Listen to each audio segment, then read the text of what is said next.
अस्सलाम वालेकुम everyone, welcome back to another video. आज हम बात कर रहे हैं 8 मार्च 2014 की रात के 12:42 Malaysian airline flight MH370 take off करती कोलालमपुर से। इस फ्लाइट को जाना है बीजिंग। इस फ्लाइट के अंदर 270 पैसेंजर, 10 फ्लाइट अटेंडेंट और 2 पायलट है, जिसमें ज़ाहिरी अहमद शाह 53 साल most senior captain of Malaysian airline और दूसरी जानिब फर्स्ट ऑफिसर फारिक अहमद जो 27 साल के हैं। ये इनकी ट्रेनिंग फ्लाइट है। इस फ्लाइट को कंप्लीट करने के बाद ये कंप्लीट पायलट बन जाएंगे।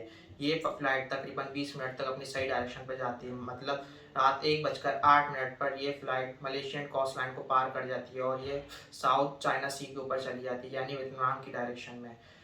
इसके बाद कैप्टन ज़ाहिरी इन्फॉर्म करते हैं कि इस जहाज़ की बुलंदी 35,000 फुट है। इसके कुछ देर बाद ही ये जहाज़ वियतनाम की एयरक्राफ्ट में चले जाता है। इस रीजन को देखते हुए कोलालमपुर एयर ट्रैफिक जहाज को इन्फॉर्म करता है कॉन्टेक्ट टू हाउ ची मैन 120.9 गुड नाइट। इसके जवाब में कैप्टन जाहिर कहते हैं गुड नाइट मलेशियन 370। ये सब देखने में तो नॉर्मल लगता है और ये उस वक्त नॉर्मल भी था, मगर इसी की कुछ देर बाद ये जहाज गायब हो जाता है और ये एक बिगेस्ट मिस्ट्री इन एविएशन बन जाती है। News tonight, a Malaysia Airlines flight MH370 Flight MH370 disappeared en route to Beijing. 70, we are ready, requesting flight number 310 to Beijing. Malaysian 370. Flight MH वियतनामी जेट स्पेस के अंदर पहुंचने के सिर्फ 30 सेकंड बाद ये प्लेन अचानक से रडार से गायब हो जाता है। इस टाइम था रात के 1:21। कोलालमपुर के एयर ट्रैफिक कंट्रोल वाले इसे नोटिस नहीं करते और जब करते हैं तो उन्हें लगता है कि ये जो प्लेन है ये हमारे रडार की रेंज से बाहर निकल चुका है और वियतनाम की एयर स्पेस के अंदर चला गया होगा, तो कुछ अनयूजुअल नहीं है। जबकि दूसरी तरफ वियतनाम में जो है एयर ट्रैफिक कंट्रोल वाले थे वो देखते हैं कि MH370 उनके एयर स्पेस में आया है लेकिन अचानक से रडार से गायब हो जाता है। प्लेन से वो कम्युनिकेट करने की कोशिश करते हैं लेकिन दूसरी तरफ से कोई जवाब नहीं आता। बार बार कोशिश करने के 18 मिनट बाद वियतनामीज कंट्रोलर कोलालमपुर को बता देते हैं कि MH370 अचानक से गायब हो चुका है। अब आमतौर पर ऐसी सिचुएशन में कोलालमपुर के जो एरोनॉटिकल रेस्क्यू कोऑर्डिनेशन सेंटर है उसे नोटिफाई किया जाना चाहिए था कि एक घंटे के अंदर के यहाँ पर प्लेन गायब हो चुका है, लेकिन एक्चुअली में 4 घंटे बीत जाने के बाद भी इससे पहले कि एक इमरजेंसी रिस्पांस की शुरुआत होती, सुबह के 6:32 हो चुके होते हैं। ये वो टाइम था जिस टाइम पर एयरप्लेन को एक्चुअली में बीजिंग में लैंड कर जाना चाहिए था, लेकिन उसकी कोई लैंडिंग नहीं होती। उसी वक्त एक सर्च ऑपरेशन बुलाया जाता है, प्लेन को ढूंढने की कोशिश की जाती है। अगर आप नक्शे पर देखेंगे तो प्लेन मलेशिया से बीजिंग जा रहा था, बीच में वियतनाम पड़ता है और साउथ चाइना सी आता है, तो ऑब्वियस सी बात है जो ये सर्च ऑपरेशन था यहाँ पर साउथ चाइना सी के बीच में इस प्लेन को ढूंढने की कोशिश की जाती है। ये सर्च ऑपरेशन एक इंटरनेशनल एफर्ट 34 शिप्स और 28 एयरक्राफ्ट 7 अलग अलग मुल्कों के इस प्लेन को ढूंढने की कोशिश करते हैं अगली सुबह, लेकिन प्लेन का कोई नाम और निशान तक नहीं मिलता। करीब 4 दिन बाद 12 मार्च को खबर निकलती है कि प्लेन सिविलियन रडार से जरूर गायब हो गया था, लेकिन उस रात एक मिलिट्री रडार ने इस प्लेन को स्पॉट किया था। और हैरानी की बात यह है कि इस मिलिट्री रडार के अकॉर्डिंग ये प्लेन आखिरी बार देखा गया था रात के 2:22 पर 2:22 AM पर, और इसकी लोकेशन साउथ चाइना सी में नहीं थी बल्कि अंडमान एंड निकोबार आइलैंड के पास थी, मलेशिया के वेस्ट में स्ट्रेट ऑफ मलाका में थी। और इस मिलिट्री रडार की रीडिंग्स के अकॉर्डिंग ये प्लेन एक्चुअली में अंडमान आइलैंड की डायरेक्शन में ऊपर जा रहा था, बीजिंग से बिल्कुल उल्टी तरफ। इस खबर को सुनकर हर कोई हैरान रह जाता है कि प्लेन आखिर गया तो कहाँ गया। क्या ये इंडिया की डायरेक्शन में उड़कर कहीं हिमालयाज में या कजाकिस्तान के पास क्रैश कर गया? अगले कुछ दिनों बाद हमें एक नया सबूत मिलता है।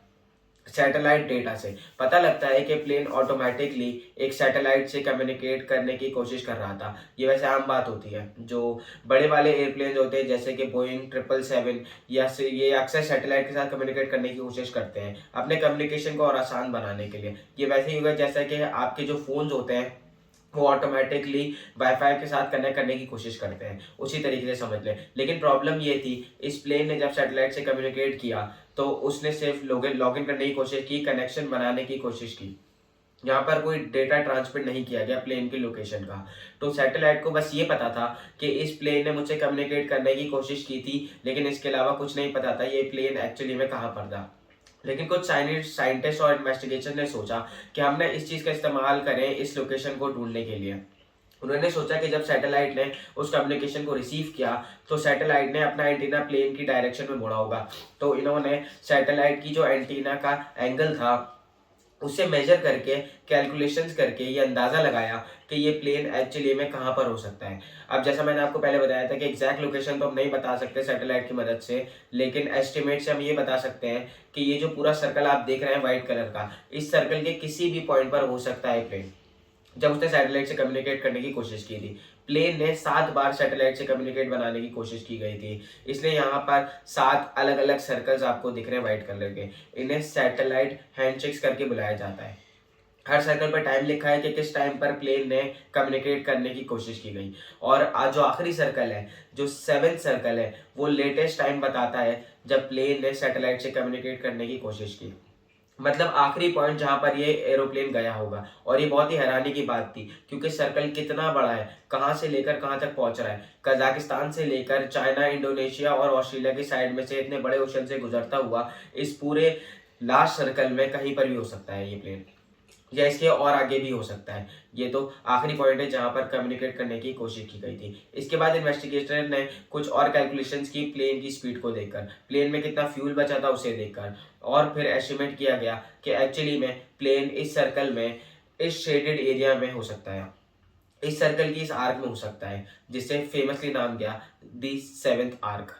द 7th आर्क ऑस्ट्रेलिया के 2000 किलोमीटर वेस्ट में है और एक बहुत ही बड़े एरिया को ऑक्यूपाइड करती है। ओशन के ये एक ऐसे एरिया में है जहाँ पर हमें ज़्यादा नहीं पता, ज़्यादा कभी नीचे जाने की कोशिश नहीं की। इस मैप में आप देख सकते हैं कि जिस सैटेलाइट का इस्तेमाल करके प्रिडिक्ट किया गया वो सैटेलाइट कहाँ पर मौजूद थी। जो सबसे बाहर का आप येलो डॉटेड सर्कल देख रहे हैं, ये वो रेंज है जहाँ तक प्लेन ट्रैवल कर सकता था अपने फ्यूल से। 7 घंटे का जो फ्लाइट टाइम था। और जो रेड कलर का कर्व आर्क आप देख रहे हैं वो है द 7th आर्क, जहां पर एज्यूम किया जा रहा है कि ये प्लेन एक्चुअली में क्रैश किया है। इसके बाद कई सर्च ऑपरेशंस बुलाए गए।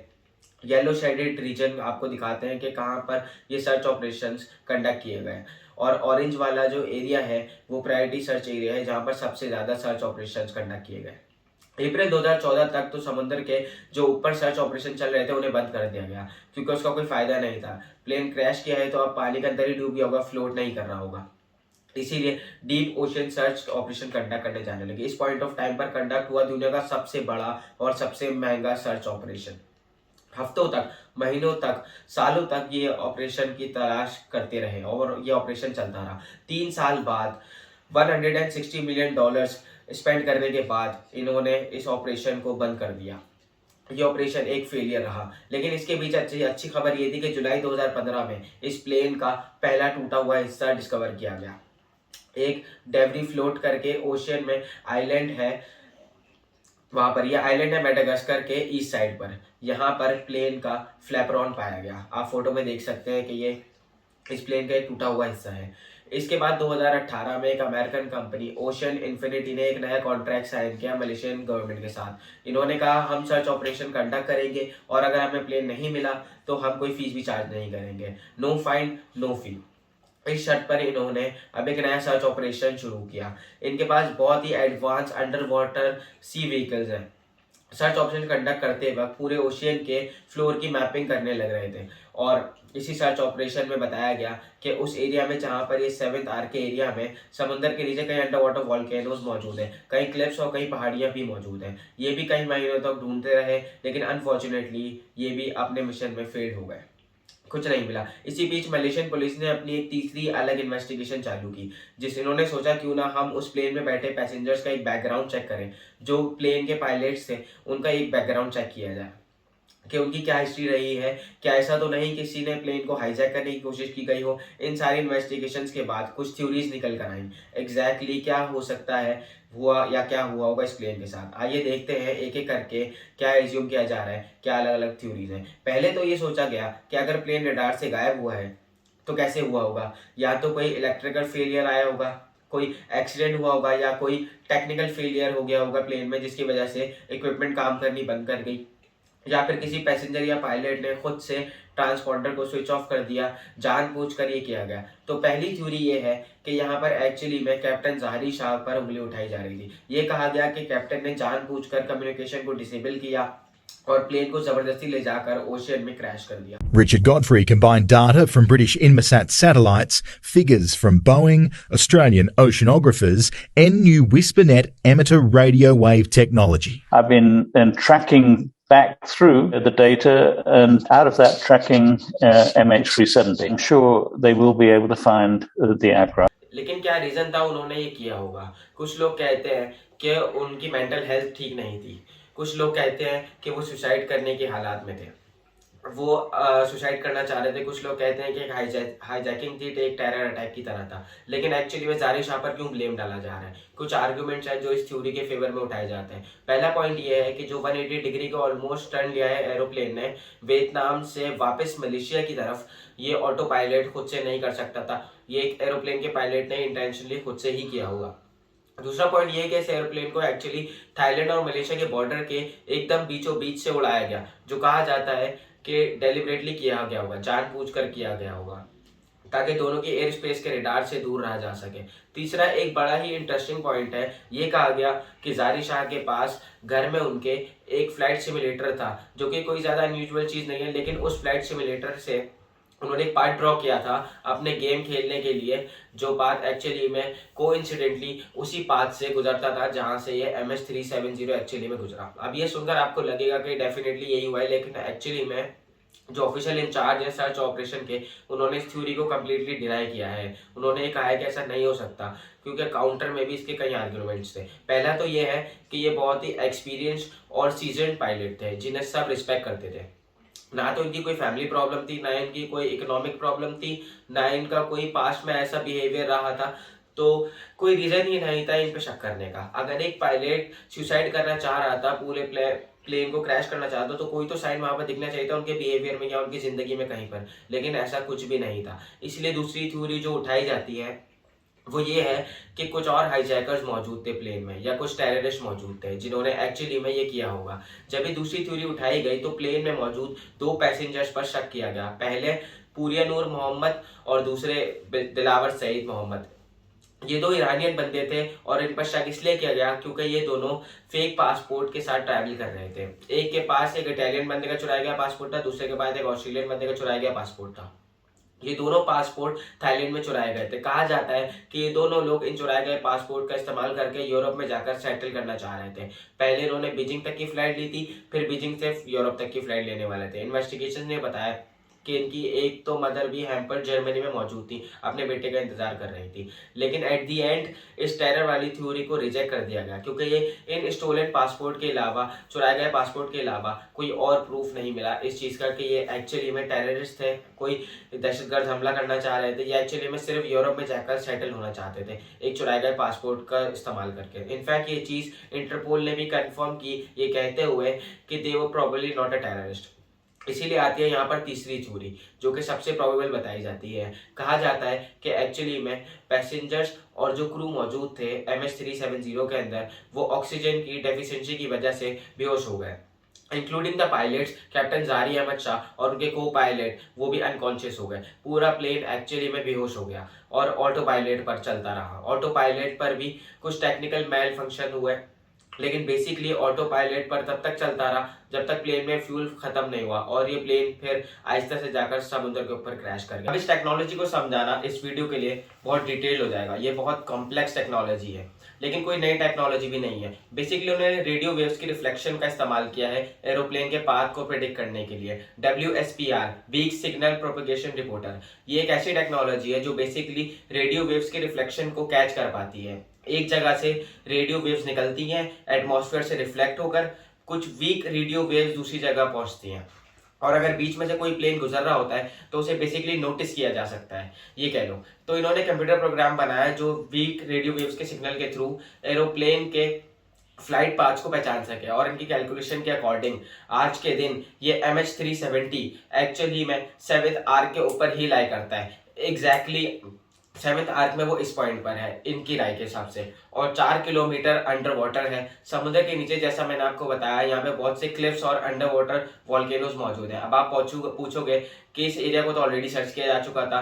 सही बात है, ऑस्ट्रेलिया ने जो सबसे महंगा सर्च ऑपरेशन कंडक्ट किया था, उस सर्च ऑपरेशन में एक्चुअली में इस एरिया को ऑलरेडी सर्च किया जा चुका है, और हो सकता है इन्होंने इसे मिस आउट कर दिया हो। हालांकि जो दूसरा सर्च ऑपरेशन कंडक्ट किया गया था ओशन इन्फिनिटी सर्च के हिसाब से उन्होंने इस पॉइंट को सर्च नहीं किया था, उनके इंस्ट्रूमेंट ज़्यादा डिटेल्ड थे। लेकिन रिचर्ड साहब अपनी कैलकुलेशन पर इतना भरोसा करते हैं कि इन्होंने 40 नॉटिकल माइल्स की एक्यूरेसी में एग्जैक्ट लोकेशन को पिन पॉइंट कर दिया है कि कहाँ पर ये प्लेन होगा समुद्र के नीचे। इन्होंने प्रपोज किया है कि 40 नॉटिकल माइल का सर्च एरिया पर एक नया सर्च ऑपरेशन कंडक्ट किया जाए और उसमें ये प्लेन मिल जाएगा। ये पुराने सर्च ऑपरेशन से बहुत ही छोटा एरिया होगा इस बारी जो एक्चुअली में देखना पड़ेगा। तो एक बहुत ही अच्छी खबर है इस फ्लाइट की मिस्ट्री के लिए। एक्चुअली में शायद यहाँ पर एक सॉल्यूशन निकल सकता है। हालांकि कुछ लोग रिचर्ड्स की मेथोडोलॉजी को क्रिटिसाइज करते हैं क्योंकि जो तरीका इन्होंने इस्तेमाल किया है प्लेन की लोकेशन पाने के लिए ये सही एक्यूरेट तरीका नहीं है, नहीं मिलेगा यहाँ पर प्लेन।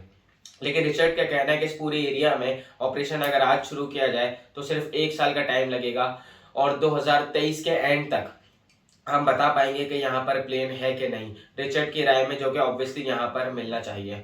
एक ड्रिफ्ट एनालिसिस भी कंडक्ट की गई ओशियन करंट को देखते हुए कि अगर प्लेन उस एरिया में क्रैश किया होता तो प्लेन के जो अलग अलग टुकड़े हैं वो ओशन के साथ फ्लो करके किन जगहों पर गए होते हैं। और इस ड्रिफ्ट एनालिसिस के अकॉर्डिंग कुछ टुकड़े एक्चुअली में मेडागास्कर तक और उसके पास वाले आइलैंड पर गए होते जो कि एक्चुअली में पाए भी गए हैं। टिल डेट 27 प्लेन के पीसेस ऑलरेडी पाए जा चुके हैं अलग अलग आइलैंड्स पर दुनिया के। और ये ड्रिफ्ट एनालिसिस रिचर्ड की एनालिसिस से भी साथ सही मैच करता है। तो शायद हो सकता है आने वाले टाइम में इस मिस्ट्री का राज हम सबको पता चल जाएगा कि क्या हुआ था यहाँ पर। लेकिन अगर आपको वीडियो अच्छी लगी हो और हमारी वीडियो को पसंद आए तो बेल आइकन को प्रेस कीजिए। Thank you so much.